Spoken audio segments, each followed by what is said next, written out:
Hey guys, Blue Dude here. You're listening to the Blue Dad Podcast. Let's have fun. Whoop whoop shoop whoop licka dack da. Hello, all you Blue Blog heads. Welcome to the very first Blue Dad podcast. That was the very awesome and talented Blue Dude in the beginning. The real brains behind this mess. Very cool little dude. If you'd like to learn more about me or the podcast, check out the intro video. Otherwise, let's just jump right into it. Talk about the crazy year that was 2017. It's our first of four, with Mr. Trump leading the way. On January 20th, he became our 45th president and maybe our last, the way things seem to be going. While he was a big part of 2017, other sexual deviants managed to steal the spotlight, starting with Harvey Weinstein. This led to multiple sexual assault or misconduct accusations, which in turn created a new phenom known as #MeToo. Also, pop culture was bigger than ever, with galaxy warriors and superheroes leading the way. More mass shootings and the opioid explosion also got our attention. So let's start with opioids, which has devastated a lot of our communities, especially some of the lower income communities. I think at this point, almost all of us know someone who is on opioids or struggle with opioids, or maybe you have even struggled with them yourself. A little background on the opioid epidemic. Its origins trace back to 2000, when the company known as Purdue Pharmaceuticals released a product known as OxyContin. What made OxyContin so much different from other pain relievers at the time was it was the first product that had more than 10 milligrams of oxycodone in it to be released at one time. So basically, before OxyContin came along, you would get a prescription to Percocet or Percodan, which is oxycodone, which, by the way, is the exact same thing that's in OxyContin. OxyContin is just oxycodone, and oxycodone is just a generic name for that product. But anyway, Purdue Pharma started releasing OxyContin and billing it as a much safe alternative pain medication. Even took out ads in newspapers and magazines, had television spots. You know, the nice little television spots where it's got an old person playing with his grandkids, and you know, his life is just so much better and enriched for having OxyContin. You'd see testimonials from people talking about how much better their life is. And let's face it, I mean, you get pretty high when you take OxyContin. That's why their life was better. You know, if we all had a nice narcotic drug to use as a crutch and there were no consequences involved, then, you know, our lives all would probably be a little better. But they would also probably be extremely short, because there are health consequences that go with, you know, taking products like that for a long period of time. But the main difference, like I said before, you went from being able to get 10 milligrams at a time to, believe it or not, up to 160 milligrams when they first came out. Now, the 160 milligram tablets did not last long because of deaths and problems they caused, so they were outlawed fairly quickly. But you still had multiples of 80, 60, 40, and 20 that you could take. They were a tablet that was able to be easily crushed if you peeled off the outside layer.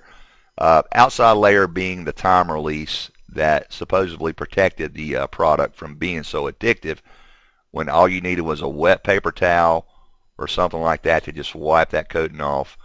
You could crush the pill up. Most people snort it, and I hate to use that word snort, but I think we all know what that means. But most folks will snort it, and then you're off to the races. And that's kind of how it all got started, folks. You know, we've had oxycodone since the 1930s, as far as when the drug was first synthesized. But the main problem came when you were able to get that in a 80 milligram pop instead of just a 10 milligram pop. And what can you say other than they knew exactly this was going to happen? You know, they don't care about the people they kill or any of that. It's just the hypocrisy of the government acting like they actually care about anyone's health when it's basically just the big pharma, big pharma making money is all this is. Um, the sad part is that it has turned many, many, many Americans that would normally never even think of it to heroin users, to junkies. If you've been taking this medication for, more than 5 days or so in a row, you're going to become physically addicted. And I mean, I'll admit, about 5 years ago, I was helping my wife, Blue Mom Blog, or she's not Blue Mom Blog. She doesn't go around. People don't go around saying, "How you doing, Mrs. Blog?" That doesn't happen. But maybe it should. Maybe if she just introduced herself, "Hi, I am Blue Mom Blog." That may help our podcast and our blog out a little. But no, it is shit. I lost. But yeah, Blue Mom had actually started a house cleaning business, and I was helping her clean a house. That the particular house had laminate flooring, and she had just got done mopping in there in one particular room, and I had no idea the floor was wet. I'm about 6 foot, 6'1", and at the time I weighed north of 350 pounds. So I was a pretty big guy. And the minute I hit that floor, my right leg went one way, my left went the other, and I was trying to do a split like a cheerleader, except my body was not designed for that. We had to call the ambulance to carry me out of the house. It was a whole ordeal. Long story short, I had over 4 pages on my release report of damage that I had done to my knee. To this day, my right leg is completely swollen. It really wrecked it. But when I got out of the hospital, they gave me a prescription for Percocet. They gave me 110 milligram pills. And let me tell you, that is a nice little starter kit. And that's like a junkie starter kit right there. And you're off to the races. I did those 100. Went back, I think it might have even been 1 week later, for a follow-up visit. And, I tried to get more, I'm not going to lie. I actually talked to the doctor and asked him to write me another prescription, but, he didn't put up much of resistance. And that's another thing that I don't know if a lot of people know, but medical professionals do get kickbacks from pharmaceutical companies for when they write prescriptions. They have a monetized incentive to prescribe certain types of medication, which, that in itself is pretty unethical. If a doctor's got a choice of prescription to prescribe and one puts a little more money in his pocket, you know the way he's going to go. He's going to do what we all would do. But anyway, that put me on a nice little opioid journey. And luckily for me, I kind of caught it and crushed it really quick. But I can see very easily how some people wouldn't. And I don't know what the exact numbers are, but I'd be willing to bet that about 80% of all new heroin users started out with pain medication. And the thing is that Purdue Pharmacy knew exactly the product that they had before they marketed it. I think the government ended up suing Purdue, and there was a settlement involved. But the government knew before they got started. They had to. So it's like this big revolving door. And then the government decides the best way to deal with this is to take the people that are abusing the drug and put them in a cage. And, that policy is working out so well, isn't it? It stopped the use of all drugs in our country. The criminalization of drugs has been a fantastic success. And this is sarcasm, folks, in case I'm not bringing it through enough. But, this opioid epidemic, I don't know what the answer is, but I definitely know that the people that are responsible aren't going to take responsibility. And I tell you, the legalization of marijuana would help out a lot, in my opinion here. Marijuana is also a pain reliever, and it's a much less harsh pain reliever than opioids, and much, much less addictive. But that's one of the reasons why pharmaceutical companies are one of the biggest lobbyers against medical marijuana or any kind of marijuana. The pharmaceutical company and the tobacco industry are the biggest opponents of marijuana becoming legal like it should be. But yeah, we just keep locking up people in cages and think that's going to change anything. And that leads us to where we are today, which is, a lot of people on heroin. And the folks selling heroin know that most of their customers are former opioid addicts.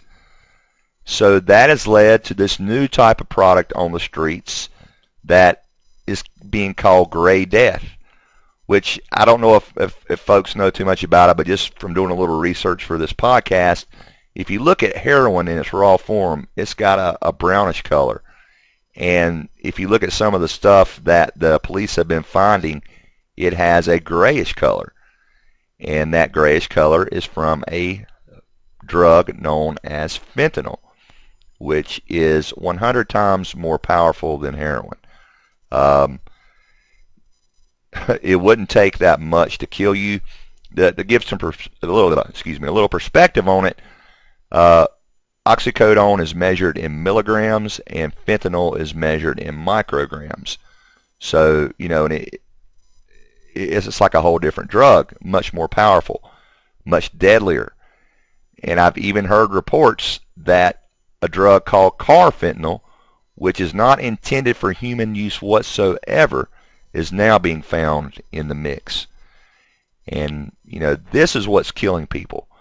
And the sad part about it is that if you've got a group of users and they hear about somebody dying, they flock to that product because they know it's good, because they know it's going to do a better job at what they're after.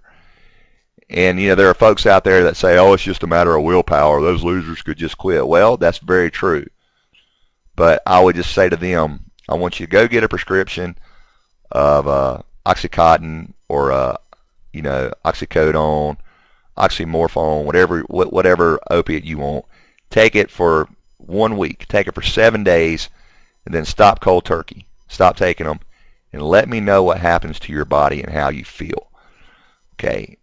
Anybody who's taken them for more than a week kind of knows what I'm talking about. If you've ever had any problems with opiates, you definitely know what I'm talking about. And I think it does affect different people in different ways, but some people, the withdrawal symptoms are very severe, and it's a very hard drug to get off of. One of the solutions that the medical community has came up with is a strip known as Suboxone, or Subutex is also called. This is another opioid along with a drug that counteracts opioids that people take. So basically you've got the opiate that they'll take, which is a very strong and long-lasting opiate. Now when I say strong, I just mean strong as in it lasts, like I said, it lasts a long time. The quality of the high, if you want to call it that, is nowhere near the same as the Oxycontins or the oxymorphones or hydromorphone, which, by the way, Opanas came in after Oxycontin, and Opanas also kind of kicked it up another notch because, a 10 milligram Opana would be about the same as an 80 milligram Oxycontin. And same type of situation. It has a coating on the outside. That coating was easily wiped away. Then you could crush up the pill and snort it. And a lot of my friends got into it, and I could see, they would just, you'd have a conversation with them, and they would start nodding off right in your face, and there's nothing they could do about it. It's not that they were being rude. It's just the drug was making them nod off. And if anybody that knows an opiate addict knows exactly what I'm talking about and has probably seen it before. But once the Opanics came out, you've got hydromorphone, which is Dilaudid, which, by the way, I mean, other than the addictive qualities, is a fantastic drug. Just my compliments to the chef on that one. It is just fantastic. When I did hurt my knee, they gave me Dilaudid at the hospital, and I could give two shits about being there after that. It was one of the best times I've had in my life. I'm not even going to lie. But I felt so good that it was kind of like a red flag, if you will. It was nobody needs to feel this good. That's just crazy. But so it leads us to where we are now with gray death on the streets and really no hope in sight. Now, in the state I live in North Carolina, they just passed a law that went into effect at the first of the year, saying that pain medication can only be prescribed 3 days at a time. So basically, if you are a person that takes these medications and you're used to getting a 30-day supply, that's no more. You can only get three days at a time. I think this is just in hopes of trying to kind of wean off of this a little bit. And it probably will help somewhat, but I'm a little afraid that if folks can't get their Percocets or their Roxys, which, by the way, Roxaset is also another word for oxycodone. Roxasets are a little different than Oxycontin in that Roxasets are not time-released whatsoever. They're just small tablets. You don't have to rub off any kind of coating or anything. As soon as you get those, you can crush them up and snort them and, get the same effect as the other drugs. But I have no idea how the end is going to be, other than maybe with the tighter regulation of the pain medication, we'll stop creating so many new addicts, which is absolutely what we should do. Now, looking at this from a parenting perspective, my only advice would be make sure you know what you're doing with your medication. Make sure you know the difference between an antibiotic and a narcotic pain reliever. You don't want to leave a bottle of 40 milligram Oxycontin out for anybody to get. That's going to be careless on your part. You need to make sure that you either dispose of the drugs or keep them under some sort of lock and key, and absolutely keep them out of the reach of your children, because if you talk to anyone 13 to 18 years old, they're going to tell you they got their start from sneaking in their parents' medicine cabinet and getting a few here or there. Hell, I'm not going to lie. When I was younger, I did the same thing. My mom had a foot operation, and she got a prescription of a Darvocet, which they don't even make Darvocet anymore. It is a very low-level opiate. It's even lower than a Lortab or Vicodin, which is a hydrocodone. But hey, I would sneak in there if I was going to a party or wanted to catch a little buzz that night. I'd sneak in there and grab me a couple, take them, and have a great time. But it wasn't nowhere near as addictive as the newer pain medications that are coming out. And it's almost to the point to where there should be some sort of criminal charges brought up against the folks at Purdue. But as always is, if you've got money, you can do pretty much what you want and get away with it. But yeah, 2017 kind of is seeing all this coming to a head. There's all types of TV programs and specials about the opioid addiction. There are shows on Netflix about it. And this isn't anything really new. Like I said, this has been going on for 10 years. I worked at and please don't hold this against me, we've all had to do things to make money when we were younger, but I worked for a telemarketing company in my 20s. And every day we couldn't get anything done until the guys got their pills. So they would spend 2 to 3 hours on the phone getting their pill deals lined up before they could even do any work for the day. But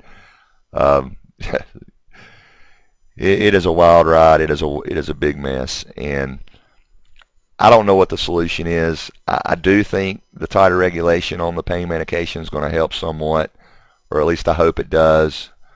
But I think for the time being, we're just going to have to kind of ride this out. As far as tighter laws on sentencing, that is definitely not the answer. If someone's selling heroin, they know that there's a big chance that they're going to get busted eventually, and they know there's a big risk of going to jail for a long time. So what's really the difference between a long time and a very, very long time? You know, if you're looking at, if you're looking at doing time, if you're looking at, 10 years versus 20 years, I know you would say, well, 20 years is twice the amount of 10 years, but still, 10 years in jail is enough to pretty much ruin your life. So even when you get out, you don't have many prospects, and it's not like you're just going to go back to being a productive member of society. But, let me know what you guys think in the comments. If you know anybody about that, or if you know anyone that have struggled with opioids, or maybe struggle with them yourself. But I really, this is something that scares me. And, Blue Dude is pretty young. He's only 7 years old. So I'm hoping that it kind of gets reeled in a bit by the time he gets old enough to have to worry about this kind of stuff. But the doctor's attitudes haven't changed all that much. My son just had an operation on his eyes, or on one eye, excuse me, back in October. And I was looking at the medications they were giving him in there, and the doctor had given him fentanyl in there at 7 years old. Now, granted, right after the operation, he was in a lot of pain. But man, I just, you hate for your, it's something I told Blue Mom, I hate for his cherry to already be popped. I hate knowing that at 7 years old, he knows that feeling. I hate that he already knows that intoxication feeling. To me, he lost some of his innocence when that happened. And that's just a damn shame. But it is killing a lot of folks, and I really hope that, one way or the other, we can get a handle on this, and maybe get it straightened out a little bit. Okay, moving on, let's talk about the culture wars of 2017. I think this all started with the election of Donald Trump, although you could trace it all the way back to the election of Obama, or really the election of George W., if you be honest. That's when all this started. The country is more polarized than ever. I think everybody is getting just sick and tired of politicians and their lies, and they wanted an alternative. They wanted something different. And I think we're going to find that people were kind of grasping at straws. There's a new book that's about to be released about Donald Trump, and one of the things they talk about in that book is how Trump didn't expect to win. And I really believe he didn't expect to win. I think this was just kind of his way of maybe trolling us all to a certain degree. But, what the Democrats did with Bernie Sanders, I hope really taught them a lesson. They really thought Hillary had it in the bag. They thought anybody could beat Trump. And in a way, I'm kind of glad that we showed them we're not that stupid. We are stupid in a way because we ended up electing Trump. But let's be honest, what's the difference between Donald Trump and Hillary Clinton? I know a lot of liberals would argue with me on this point, but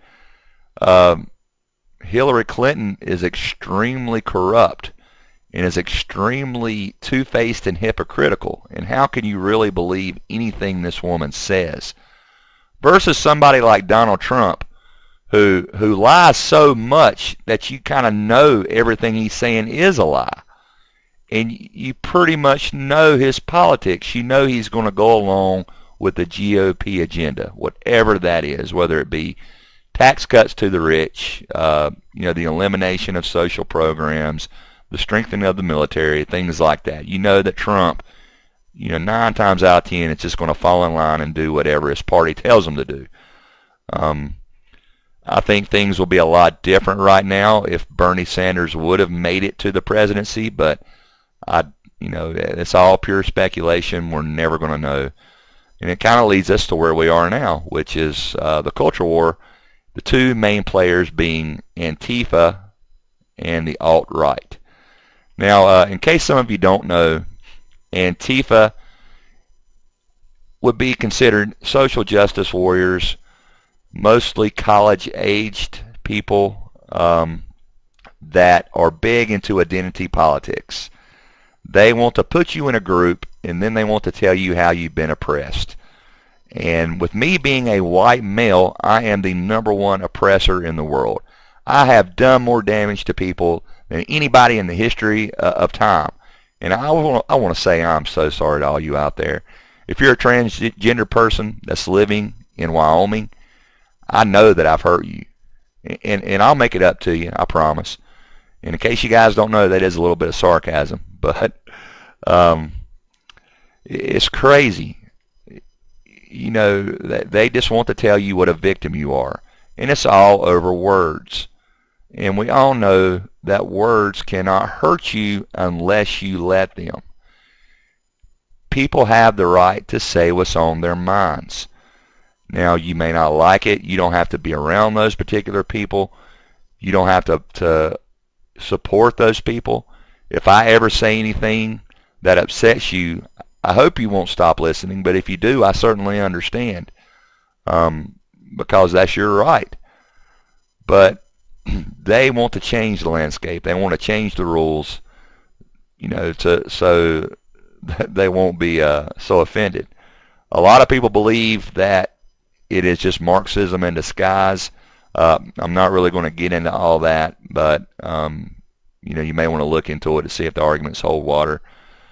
I'm not particularly smart enough to know if it does or not when you start talking about postmodernism and all the things it entails. But you've got Antifa, and then on the other side you have the alt-right, and the alt-right has been painted as some kind of white supremacist type of movement, which I think it is to a degree, but not as much as Antifa and the media would lead you to believe.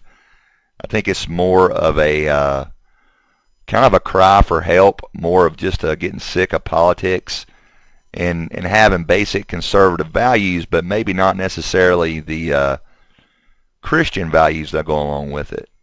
Now, I'm not a member of the alt-right, so I'm not real familiar with everything they stand for, but I try to pay attention. I watch quite a bit of like Ben Shapiro and Milo and Argon of Akkad, which we'll talk about those guys in a few minutes, but they're some of the leaders of the alt-right movement, and they're just as crazy as Antifa. They want to eliminate social programs. They want to strengthen the military, and in my opinion, that would take our country back as well. So that's kind of where we are. We're on one extreme or the other. And both sides want to take away part of your liberties or want to hinder your life in some way, and it's pathetic. It is. One example I can think of in particular is a situation with Brent Weinstein. And if you guys don't know, and I may be mispronouncing his last name. I'm not sure if it's Weinstein or Weinstein. I think it's Weinstein, though. He's definitely doesn't have anything to do with Harvey. But he was a professor at Evergreen College out on the West Coast. And every year the minorities at Evergreen decided to have a day where they would not come to class or not come to work, depending on their role. And it was all done to kind of show the importance of minorities there, which is fine. Sounds like a great idea. But this year they decided they were going to reverse it and make all the white people stay at home. And to me, that's a totally different thing. It would be like us telling the minorities they had to stay at home, which would be, outright racism. And that's not right. Everybody should have the opportunity to go to work or to go to school, regardless of their age or their sex or their sexual orientation or any of that. But it worked out for Brett. He's just recently got done with a lawsuit with Evergreen. He got a nice little settlement out of it, and I think he's got several offers to do other things. So he's going to be okay. And he's famous now because of what happened. And I don't know the guy personally, but he seems like the type of guy that really wasn't looking for fame, but it was kind of his only recourse after what happened at the college.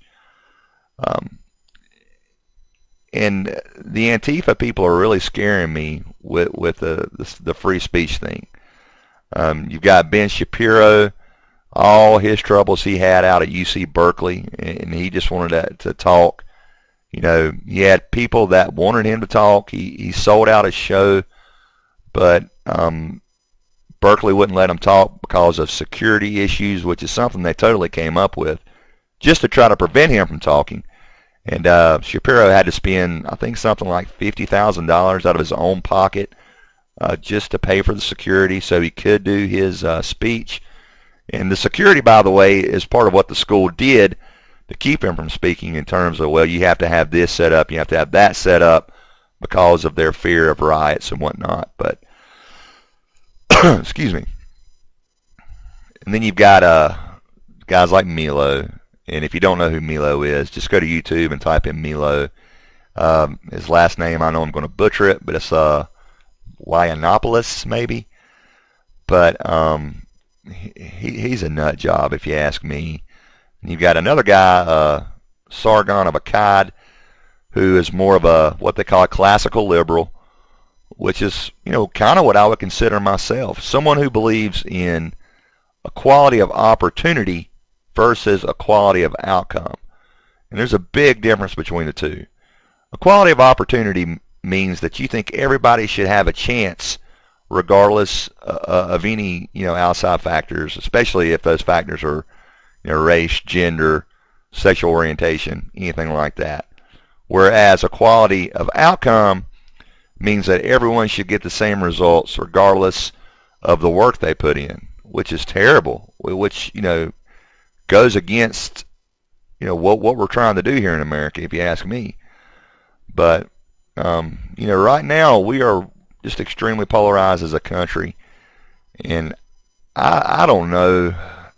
I don't know the way out. I know one thing that would help, though, if we could figure out a way to get corporations and lobbyists out of politics and put it back to the people. Especially the past few years, there have been more and more laws passed that favor corporations. And when you think about a corporation, what exactly is a corporation? It is a organization made up of people, but it's not a person itself. Although in 2010, a bill was signed into law that gave corporations the same rights as people, which is just absurd. But yeah. If you look at the numbers, now I don't know the exact numbers, but I think it was something like, if you look at all the money that's being poured into Washington right now, only 2% of that money is coming from unions and organizations, and the rest of it is coming from corporations. Whereas, you look at unions and organizations being representatives of groups, that represent the people, versus corporations that just represent their own interest. And, the polarization is kind of what I think got Trump elected. People are just so sick of it, they want somebody besides a politician. And I've heard so many times, I think the country should be run by a businessman. Well, guess what? We're not a business. We are a government. We are not trying to make a profit. We're trying to find the best way to run our country most effectively. Electing someone to the highest office in our land that has no experience in government or does not have any education in political science or in the law or has any idea on how to make laws or enforce laws, it's just a bad idea. You wouldn't hire me to be the head chef at a gourmet restaurant, because I mean all I know how to make is hamburger helper, and to me it's pretty good, but I don't think you'd want to go and spend $300 a plate on the stuff.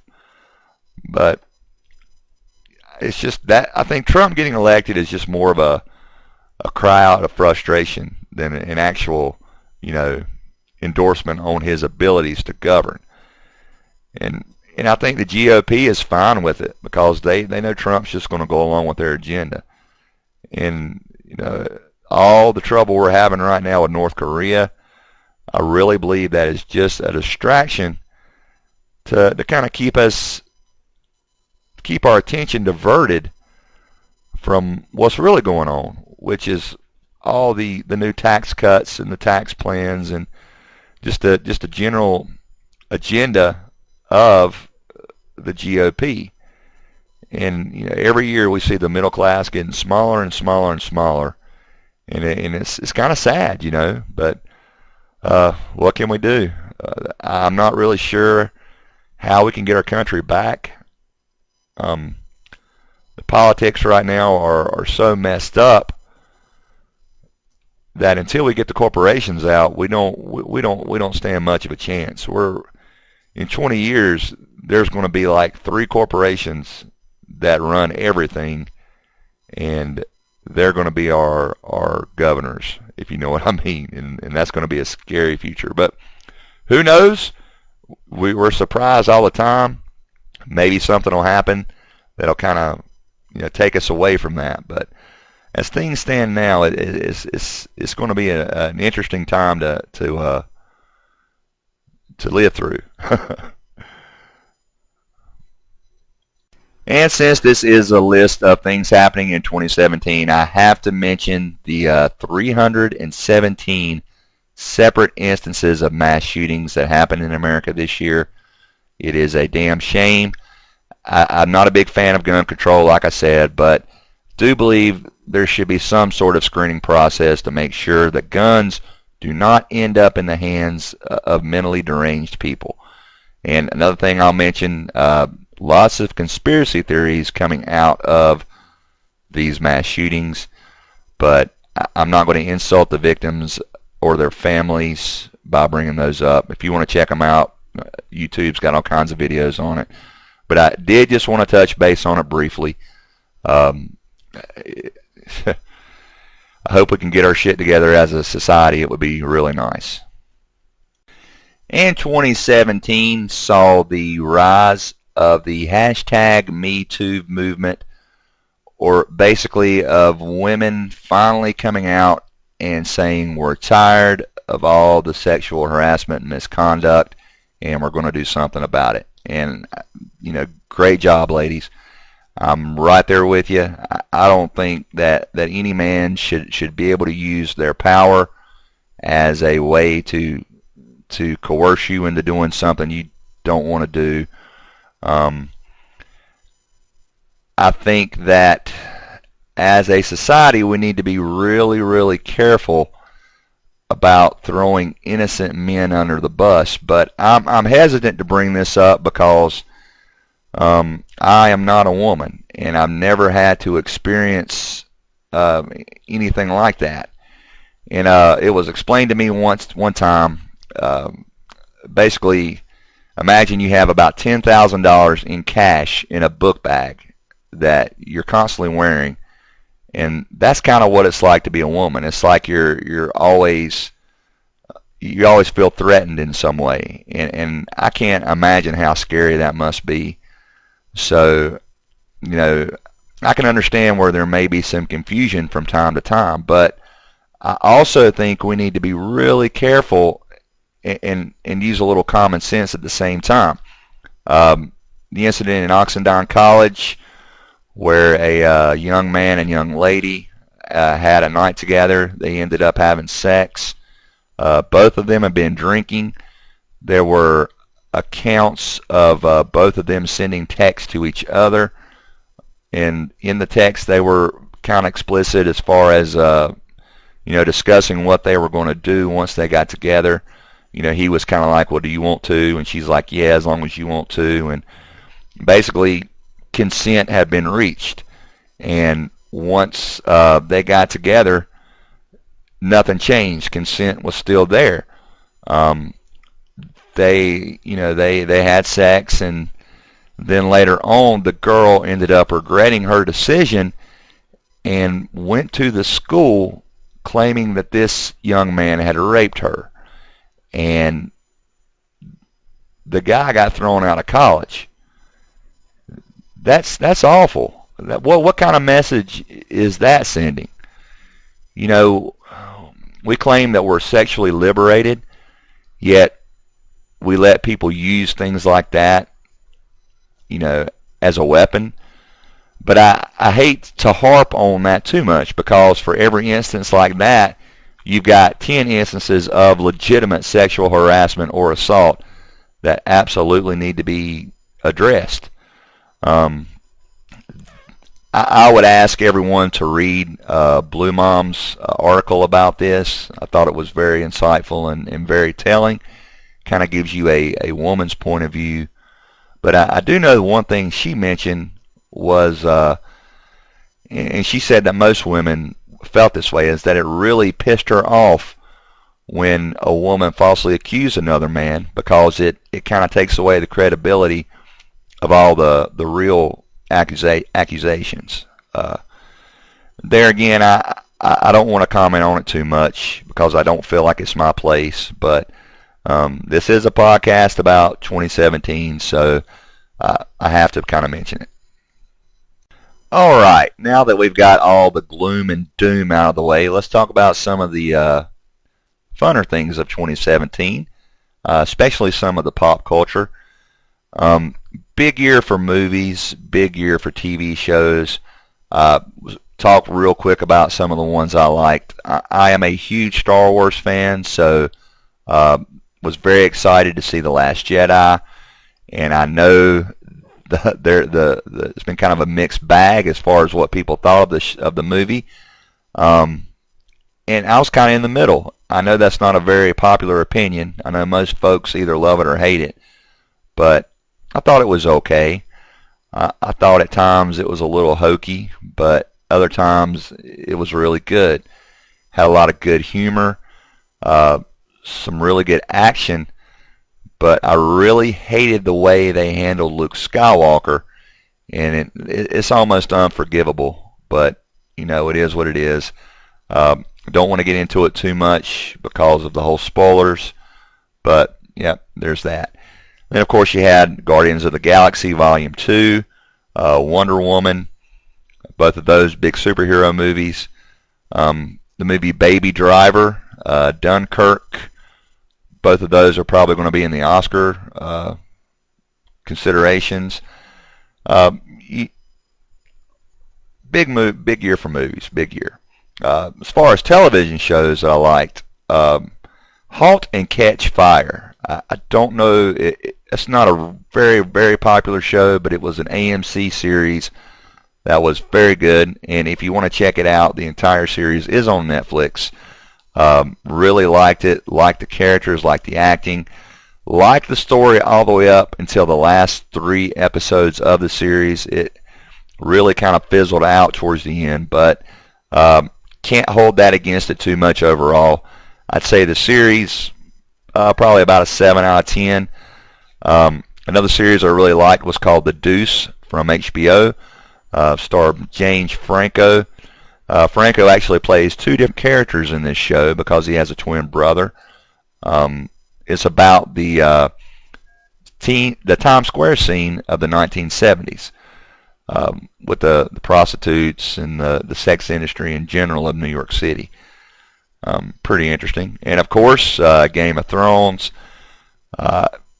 I'm not going to speak too much on the Game of Thrones. There are already 500,000 podcasts that talk about that, but was a big part of the year. And Rick and Morty from Adult Swim animation. Great show, really great topics, really type of stories that make you think, very good writing. I highly recommend this show. Season 3 may not have been quite as good as the other 2 seasons, but still very, very excellent, especially compared to what else is on television. Well, folks, that is it. Brings us to the end of the podcast. Hope you enjoyed it. The podcasts in the future are going to be kind of a mix. If I see an article that Blue Mom wrote, or if I see something I feel very passionately about, that may become a topic. And Blue Mom and I have been talking, and in the very near future, we plan on having a dual podcast with myself as well as Blue Mom. And a few times there may even be Blue Dude who joins us. But would love to hear what you think. Leave comments on the YouTube page or on the Blue Mom blog. That's fine.